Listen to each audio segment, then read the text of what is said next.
Hey guys, welcome to this how-to video.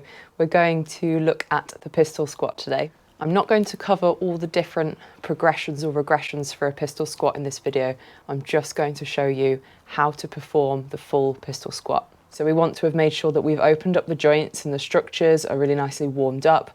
And as well as that, we've gone through some form of movement patterning that's relative to the movement we're trying to achieve in our session. I personally would be looking at opening up my ankle dorsiflexion, maybe with a simple body weight loaded variation kneeling on the ground.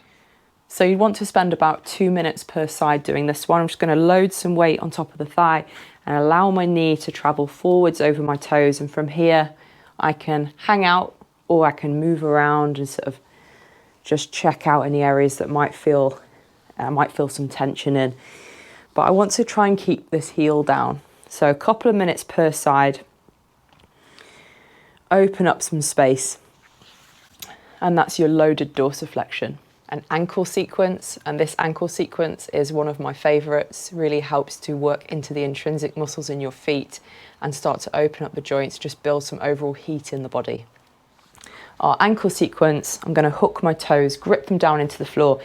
Feel a stretch, but also some heat and tension building up into the feet.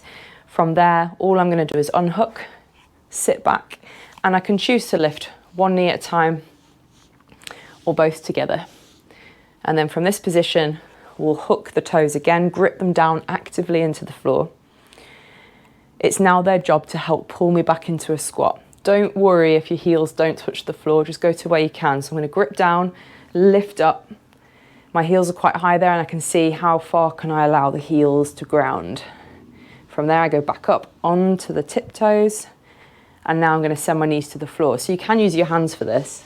Let the knees come down, keep your toes hooked, have a bit of a wiggle about and then just repeat that sequence. If you want to challenge it a bit more from here, try and lower the knees without dropping them into the ground and without using your hands. Allow the hips to open slow, touch down, and then we can continue through that ankle sequence. I would spend at least a few minutes on this. After that, I'd go for some duck walks. So that's one of the best variations I find for warming up for pistols. I'm going to go into a narrow squat. So I'm going to sit down into my squat position, knees are tracking the toes, and now all I'm going to do is walk forwards, ground through the heel, then grip through the front of the foot, and just alternate.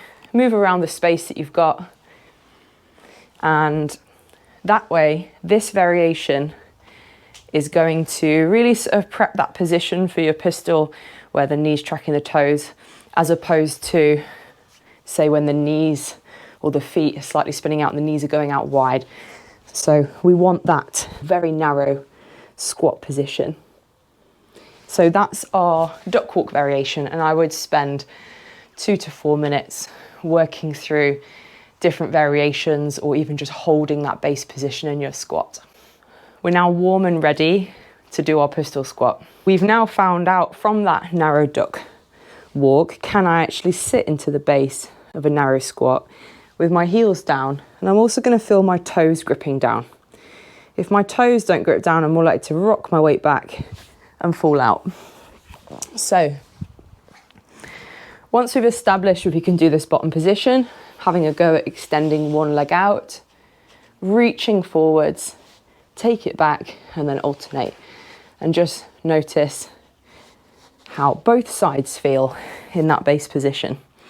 Now that we've established that base position in the pistol and we know that we can keep the heel down, the toes down, and we've got that bottom position on both sides, what we're now going to do is from a standing position, we're just going to lift one leg out in front. And all I'm going to do is start to prime, allowing my knee to travel forward to go into this pistol squat. So the first thing is to actually let my knee come forward and my foot in front can kind of just do its own thing. I can even take the heel towards the floor, or I can point the toe and just practice just toe tapping the ground in front, allowing that knee to travel forward. That's where it's going to want to be able to go. So toes or knees tracking toes, other legs out in front. Have a little go on both sides. It's also a great way to actually warm up the knees, It's another great movement to add into your warm-ups. Now that we have allowed the knees to travel forward, we're going to balance on one leg. Arms can reach out in front.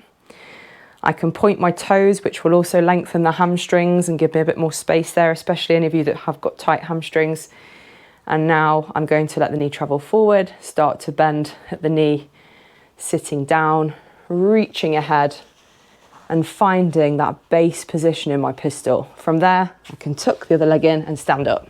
So that would be a negative. We're now going to go down and come all the way back up again.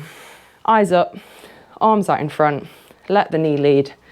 Let's find that base position, press into the ground, stand up, and there's our pistol squat. Testing onto the other side.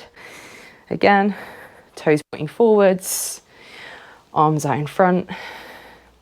Allow the knee to lead, find that base position, grip down through the toes hard as you stand up. If the toes stop gripping down or they lift, you're going onto the floor.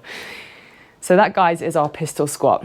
I'll be adding lots more variations for ways to add some regressions or progressions for your pistol squat into a bit of a series. But today's video is just a bit of a warm up and how to pistol squat.